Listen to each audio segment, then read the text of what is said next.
கடலூர் மாவட்டம் செம்மங்குப்பத்தில் பள்ளி வேன் மீது ரயில் மோதி 3 குழந்தைகள் உயிரிழந்த சம்பவத்தில் விபத்து தொடர்பாக 13 பேரிடம் 3 விசாரணை குழுக்கள் விசாரணை மேற்கொண்டு வருகின்றனர். இது தொடர்பான அண்மை செய்தியை பார்த்து வருகிறோம். இது குறித்தான கூடுதல் தகவல்களை நமது செய்தியாளர் கோவிந்தராஜ் வழங்கிட கேட்கலாம். கோவிந்தராஜ், வணக்கம். இந்த விசாரணையானது இன்னும் எவ்வளவு நேரம் நீடிக்கக்கூடிய வாய்ப்பு இருக்கு? உங்க விரிவான தகவல்கள். ராதிகா, கடலூர் ரயில் விபத்தில் திருச்சி ரயில்வே மண்டல அளவில் அமைக்கப்பட்ட விசாரணை குழு இன்று விசாரணையை தொடங்கியுள்ளது. தென்னக ரயில்வே திருச்சி கோட்டம் சார்பில் கோட்ட பாதுகாப்பு அதிகாரி மகேஷ்குமார் தலைமையில் 3 பேர் கொண்ட விசாரணை குழு விபத்து தொடர்பான விசாரணையை அமைக்கப்பட்டது.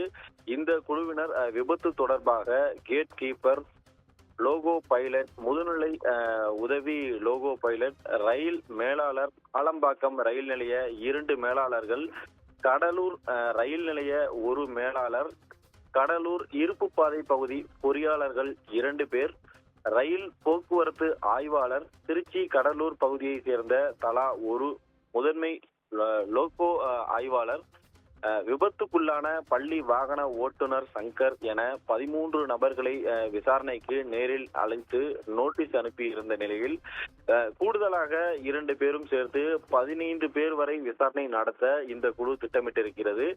இந்நிலையில் இந்த விசாரணை குழு திருச்சி ஜங்ஷன் அருகே உள்ள கோட்ட அலுவலகத்தில் இன்று தனது விசாரணையை தொடங்கி இருக்கிறது. ஏற்கனவே சம்மன் அனுப்பப்பட்டவர்கள் இன்று முதல் விசாரணை குழு முன்பு நேரில் ஆஜராகி தங்களது வாக்குமூலங்களை கொடுக்கின்றனர்.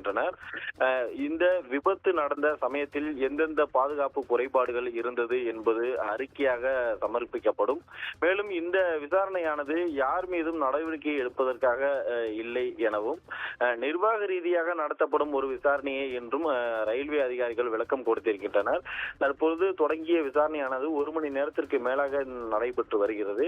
தொடர்ந்து 13 பேரிடமும் விசாரணை நடைபெறும் என்றும் தொடர்ந்து அந்த விசாரணை நடைபெற்று வருவதால் இந்த கோட்ட மேலாளர் அலுவலகத்தில் பரபரப்பு ஏற்பட்டிருக்கிறது. ராதிகா,